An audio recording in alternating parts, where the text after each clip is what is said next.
Hello दोस्तों, good morning सभी लोगों, good morning good morning good morning everyone. दोस्तों, जैसा कि मैंने कहा था 1 जुलाई से आपके सभी बैचेज स्टार्ट हो जाएंगे, जिसमें से मैंने आपको बताए थे कि 1 जुलाई को इंग्लिश की क्लास नहीं चल पाएगी। इंग्लिश की क्लास रोज़ाना सुबह 5 बजे से आपको मिलेगी।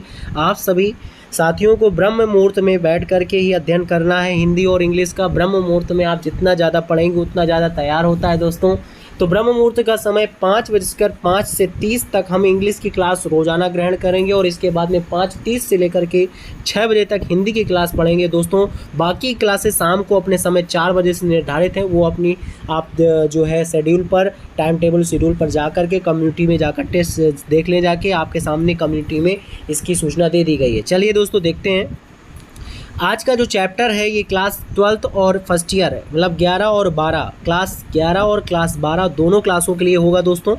ये चैप्टर है, मैं आज आपको हिंदी का एक बहुत ही इम्पॉर्टेंट चैप्टर, जिसको आप लोग शायद जानते हो कि हिंदी वर्णमाला, क्या कहते हैं उसको दोस्तों? हिंदी वर्णमाला, हिंदी वर्णमाला, हिंदी वर्णमाला व विराम चिन्ह, हिंदी वर्णमाला व विराम चिन्ह का अध्ययन करेंगे दोस्तों। देखिएगा अब इसमें क्या क्या चीज़ें, सारी चीज़ें आपके सामने लेकर आते हैं। आप स्क्रीनशॉट ले लीजिएगा दोस्तों। यहाँ पे देख सकते हैं वर्ण तालिका जो होती है कुछ इस तरीके से है दोस्तों। वर्ण तालिका कुछ इस तरीके से है। कैसे पढ़ाते हैं वर्ण तालिका को? वर्ण तालिका में ये सारी चीज़ें आती हैं, आप देख सकते हैं।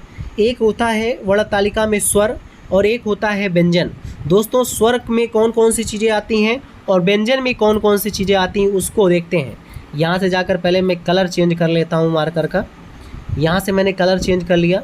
अब दोस्तों देखिए, अब यहाँ पे हमने क्या कहा? स्वर और व्यंजन। दोस्तों आप लोग देख पा रहे होंगे यहाँ पर ये वाला पार्ट जो है ये वर्ण तालिका का स्वर है, और ये पूरा पार्ट जो आप देख पा रहे हैं स्पर्श से लेकर के संयुक्त तक, यहाँ से लेकर के यहाँ तक, ये क्या है दोस्तों?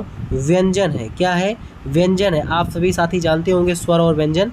तो स्वर में हर्ष और दीर्घ होता है। ह्रस्व स्वर में आ ई उरी आता है, और दीर्घ में बड़ा, बड़ी, बड़ाऊ, ए, ऐ, ओ, औ, मतलब 11 स्वर हैं। 11 में से 4 स्वर ह्रस्व स्वर होते हैं और 7 स्वर दीर्घ होते हैं। वैसे यहाँ पर 11 स्वर और व्यंजनों की संख्या 41 ली गई है, जिसमें का वर्ग से पा वर्ग तथा डा और ढा को मिला के 25 + 2 27 शब्द पाए गए हैं, स्पर्श स्वर के अंतर्गत आते हैं। अगर हम बात करें अंतःस्थ की, अंतःस्थ में या रा लावा मिला के 4 व्यंजन हो गए। ऊष्म जो व्यंजन होते हैं सा, खा, सा, हा आता है, और आगत में ये आपके अलग शब्द हैं जा और फा, इस तरीके से शब्द दिए गए हैं। संयुक्त में छत्र, ज्ञा, स्रा। तो दोस्तों कॉम्पिटेटिव स्तर तक की यहाँ पे आपकी तैयारी हो रही है। ये केवल ये ना समझिएगा कि केवल क्लास आप 11 और 12 के लिए है। ये केवल आप नीचे देख सकते हैं नोट में कुछ व्यंजन एक होते हैं उत्क्षिप्त व्यंजन, तो डा और ढा आप लोग देख सकते हैं यहाँ पे प्रयोग किए गए हैं।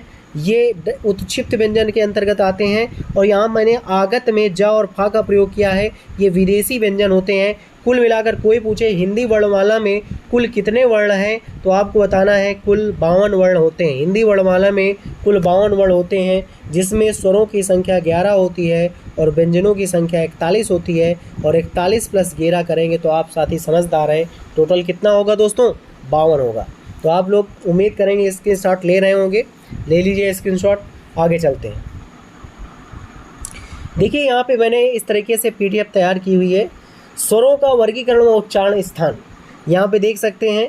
वर्ण नाम, उच्चारण स्थान, ह्रस्व स्वर, दीर्घ स्वर, निरानुनासिक, नासिक, मौखिक स्वर, अनुनासिक स्वर। दोस्तों कंठ में, कंठ मतलब गला होता है, तो गले में कौन कौन से कंठ में आते हैं? ह्रस्व में आ आता है, दीर्घ में बड़ा आता है, और निरा अनुनासिक मौखिक स्वर में छोटा और बड़ा, और अनुनासिक में ये आ के ऊपर जो है चंद्र बिंदु और बड़ा आ के ऊपर चंद्र बिंदु आते हैं। तालव्य में तालु के मुंह के भीतर की छत का पिछला भाग जो होता है वो तालव्य होता है। ई आती है छोटी, बड़ी और छोटी, और ई के ऊपर अंक की जो चांद की बिंदी होती है वो अनुनासिक स्वर में आता है। मूर्धा की बात करें तो मुंह के भीतर की छत का अगला भाग कंठ प्लस ताल को मिलाकर बनता है कंठ तालव्य। ओष्ठ प्लस कंठ को मिलता है कंठोष्ठ।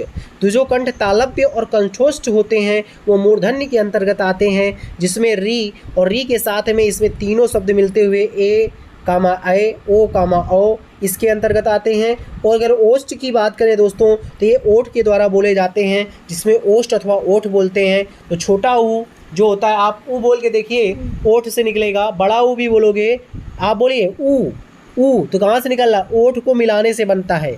समझ रहे होंगे आप लोग दोस्तों। अब आगे चलते हैं। कुछ शब्दों की पुनरावृत्ति इस तरीके से की गई है, आप देख सकते हैं पुनरावलोकन में। जिन वर्णों का उच्चारण बिना किसी अवरोध के तथा बिना किसी दूसरे वर्णों की सहायता से होता है उन्हें क्या कहते हैं? तो दोस्तों इसकी ये स्वर की परिभाषा है। स्वर जिना किसी उच्चारण के, जैसे छोटा आ बोलना है तो छोटा आ में किसी की आवश्यकता नहीं है, बड़ा आ में किसी की आवश्यकता नहीं है, लेकिन वही का हो तो का में आ छिपा है, खा हो खा में आ छिपा है, खा हलंद धन आ बराबर खा, का हलंद धन आ बराबर का। इस तरीके से आगे चलते हैं। जिन स्वरों के उच्चारण में कम समय लगता है उन्हें ह्रस्व स्वर कहते हैं। और जैसे बड़ा आ बोल दे तो बेटा ज़्यादा समय लगेगा, और छोटा आ बोल दे तो कम समय लगेगा। तो छोटा आ जो होगा ह्रस्व स्वर होगा, लघु स्वर होगा, और जो बड़ा आ होगा वो दीर्घ स्वर होगा, अर्थात जिसमें समय ज़्यादा लगता है। आगे चलते हैं दोस्तों। ह्रस्व स्वर में छोटा आ, छोटी, ऊ, री जब मूल स्वर होते हैं आ, ई, ऊ, री, और दीर्घ स्वर बड़ा, बड़ी, बड़ा, ऊ, ए, ओ। आगत स्वर मैंने पहले बता दिया है। अग्र स्वर में ई, बड़ी, ए, मध्य स्वर में आता है, पश्च स्वर में आ, ई, ऊ, आ, ऊ, छोटा ऊ, बड़ा ऊ, ओ, औ ये सब आते हैं। समृत स्वर में ई और ऊ आता है। अर्ध स्वर में ई, छोटी, बड़ा, छोटा ऊ आता है। विव्रत में आ, ए, ओ आता है। अर्ध विव्रत में आ, ए, आ, ओ, औ ये सब आते हैं। व्यंजनों की संख्या 41 है। स्पर्श व्यंजन जो है 27 है। अंतःस्थ व्यंजन 4 है और उस व्यंजन 4 है। स्क्रीनशॉट ले लीजिए दोस्तों जल्दी से। चलिए आगे चलते हैं। उम्मीद करते हैं आपने स्क्रीनशॉट ले लिया होगा। आगे चलते हैं, अगले टॉपिक में चलते हैं दोस्तों। नोट करते रहिएगा सभी लोग फटाफट। ये कुछ है जैसे कंठ के द्वारा बोले जाते हैं दोस्तों। इसमें कुछ इस तरीके से दिया गया है। आघोष अल्प प्राण, आघोष महाप्राण, इस तरीके से दिया गया है, देख सकते हैं। व्यंजनों का वर्गीकरण व उच्चारण स्थान। वर्ण नाम उच्चारण स्थान। कंठ, कंठ से होता है गले से। जैसे का बोलते हो तो का कहाँ से निकलता है? गले से। खा, गा, घा, अंगा। अघोष अल्प प्राण में का, अघोष महाप्राण में खा, सघोष अल्प प्राण में गा, सघोष महाप्राण में घा, सघोष अल्प प्राण नासिक में अंगा। तालव्य में तालु, मुंह के भीतर की छत का पिछला भाग से आता है चा। चा का नाम ले देख सकते हैं। छा, जा, झा, इया। मूर्धा में टा, ठा, डा, ढा, अड़ा।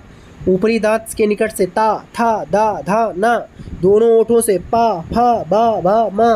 तालु, तालव्य से जैसे सा बोलें, सिटकारी वाला सा, या बोलें। और दंत प्लस मसूढ़ा से, दंतमूल से सरौता वाला सा, रा, ला। और दंतोष्ठ से सरोता वाला सा, रा और ला। दंतोष्ठ से दोस्तों वा।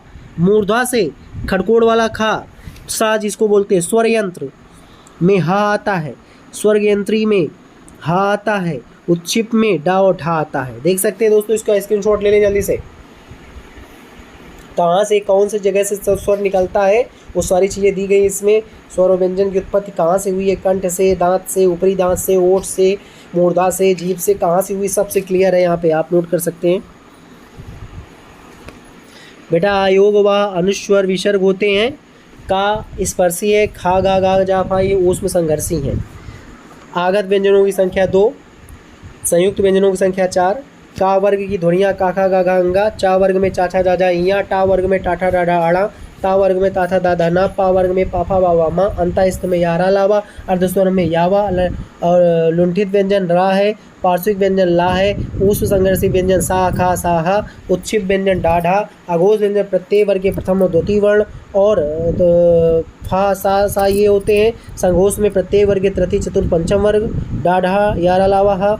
अल्प प्राण व्यंजन प्रत्यय वर्ग में प्रथम, तृतीय, पंचम वर्ण। अंतःस्थ वर्ण इस तरीके से आपके दिए गए हैं। स्क्रीनशॉट ले लीजिए दोस्तों जल्दी से। चलिए स्क्रीनशॉट ले लें आप लोग। स्क्रीनशॉट ले लें, सीधी सी बात है, आप स्क्रीनशॉट ले लें, लेते जाए फटाफट स्क्रीनशॉट।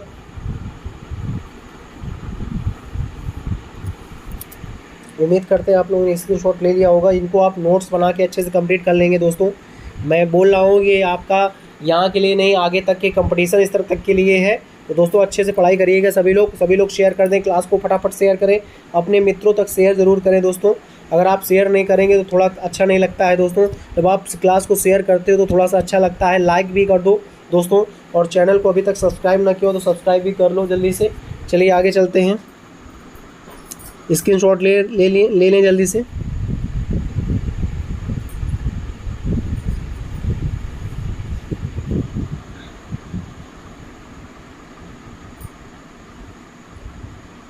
महाप्राण व्यंजन प्रत्येक वर्ग के द्वितीय और चतुर्थ वर्ण ऊष्म वर्ण। अल्प प्राण प्रत्येक वर्ग के प्रथम तृतीय पंचम वर्ग अंतःस्थ वर्ण। नासिक व्यंजन अंगा इया अड़ा न म, ये नासिक से नाक से है। कंठ से काखा गाघा अंगा है। ताल से चाचा जाया जा इया साया। मूर्धन्य से टाठा राणा। दंत से ताथा दादा ना। ओष्ठ से पाफा बाबा मा। दंत्योष्ठ से वा। स्वरयंत्री व्यंजन। दोस्तों इसका टेस्ट भी होगा, ये समझ लो, कल टेस्ट होगा इसका, बहुविकल्पी ऑब्जेक्टिव क्वेश्चन देंगे, इसलिए आप अच्छे से पढ़ लीजिए इसको। हिंदी में मूलतः वर्णों की संख्या कितनी है? 52। छह वर्ण किसके योग से बना है? का हलंत दंत सा, सिटकारी वाला सा। कौन सा वर्ण उच्चारण की दृष्टि से दंत नहीं है? टा। का वर्ण उच्चारण की दृष्टि से क्या है? कंठ। वह छोटी छोटी ध्वनि जिसके टुकड़े नहीं हो सकते उसे क्या कहते हैं? वर्ण। हिंदी वर्णमाला में स्वर की कितनी संख्या है? 11। कंठ ध्वनियाँ कौन सी है? का खा। ए आय वर्ण क्या है? कंठ तालव्य। आयोग वर्ण कौन से हैं? अंक आहा। अघोष वर्ण कौन सा है? सरौता वाला सा, महाप्राण। हिंदी की सिटकारी वाला स्वर ध्वनि है तालव्य, अघोष, महाप्राण। 11 अलावा किस प्रकार का व्यंजन? अंतःस्थ। इंपॉर्टेंट क्वेश्चन की श्रेणी है दोस्तों। चलते हैं हम आपको विराम चिन्ह की ओर लेकर के दोस्तों, स्क्रीनशॉट ले लें आप। विराम चिन्ह दोस्तों देख सकते हैं, विराम चिन्ह के बारे में यहाँ पे परिचय दिया गया है। विराम का अर्थ है ठहराव या रुकना। जिस तरह काम करते समय बीच बीच में रुकते और फिर आगे बढ़ते हैं, वैसे ही लेखन में भी विराम की आवश्यकता होती है। अतः पाठक के मनोविज्ञान को ध्यान में रखते हुए भाषा में विरामों का उपयोग आवश्यक है।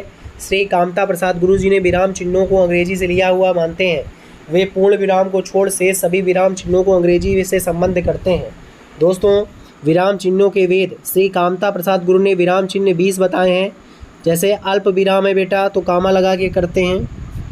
अर्ध अल्प, देखिए आपको बता दे रहे हैं, अल्प विराम जो होता है कामा लगा के होता है। अर्ध वाला ऊपर बिंदी फिर कामा लगाते हैं यहाँ पे नीचे।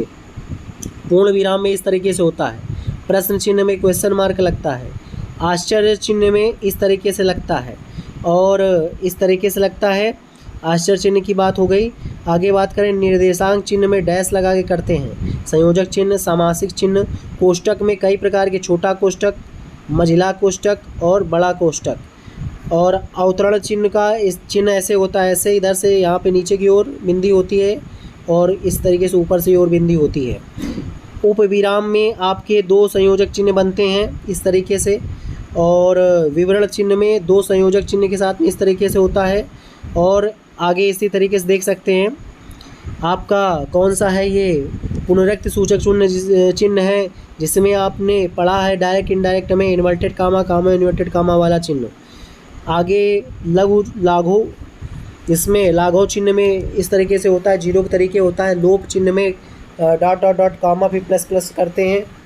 पाद चिन्ह में डैश लगा के। दीर्घ उच्चारण चिन्ह में ये आपका जो गुरुवर्ण होता है उसमें गुरुवर्ण का प्रयोग नहीं करते हैं। किस में गुरुवर्ण का प्रयोग करते हैं? जब हम दोहा सोठा पढ़ते हैं, वही है, यह है दीर्घ उच्चारण चिन्ह है। पाद बिंदु है ये भाग का चिन्ह। हंस पद है, इस तरीके से बनता है हंस पद। तो ये सारे चिन्ह आप देख लीजिए। तुल्यता चिन्ह जो होता है बराबर का चिन्ह होता है। और समाप्ति सूचक में इस तरीके से होता है आपका डैश डैश डैश डैश करके समाप्ति सूचक होता है। विराम का अर्थ है ठहराव। कामता प्रसाद गुरु के अनुसार विराम चिन्हों की संख्या 20। अल्प विराम का चिन्ह ये, हंस पद विराम का चिन्ह त्रुटि विराम होता है। राम कहाँ जा रहा है, इस वाक्य में किस विराम चिन्ह का प्रयोग होगा? क्वेश्चन मार्क का। पूर्ण विराम का प्रयोग किया जाता है वाक्य के अंत में। किस विराम चिन्ह का प्रयोग सर्वाधिक होता है? कामा, अल्प विराम का। उद्धरण चिन्ह का प्रयोग कब किया? जब किसी कथन को ज्यों का त्यों लिखा जाता है। संक्षिप्त रूप दिखाने में विराम चिन्ह 0। निर्देशांक चिन्ह का प्रयोग किया जाता है संकेत के लिए। रात्रि निशा में रिक्त स्थान पर उचित चिन्ह का प्रयोग कीजिए बराबर।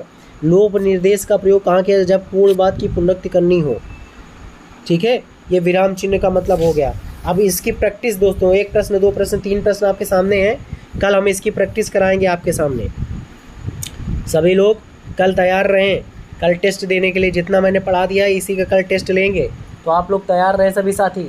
ठीक है, जैसे हिंदी वर्णमाला में ऊस व्यंजन कौन से हैं, तो सा खा सा हा। हिंदी के जिन वर्णों का उच्चारण करते समय केवल श्वास का प्रयोग किया जाए उन वर्णों को कहते हैं, क्या कहते हैं उन वर्णों को, अघोष। 11 अलावा व्यंजनों को क्या कहते हैं, अंतःस्थ व्यंजन। इस तरीके से कल आपको प्रैक्टिस करवाएंगे, तो कल आप लोग तैयार रहिएगा इसकी प्रैक्टिस करने के लिए। थैंक यू फॉर वॉचिंग दोस्तों, देखने के लिए धन्यवाद। सेशन को लाइक करें, शेयर करें, सब्सक्राइब करें।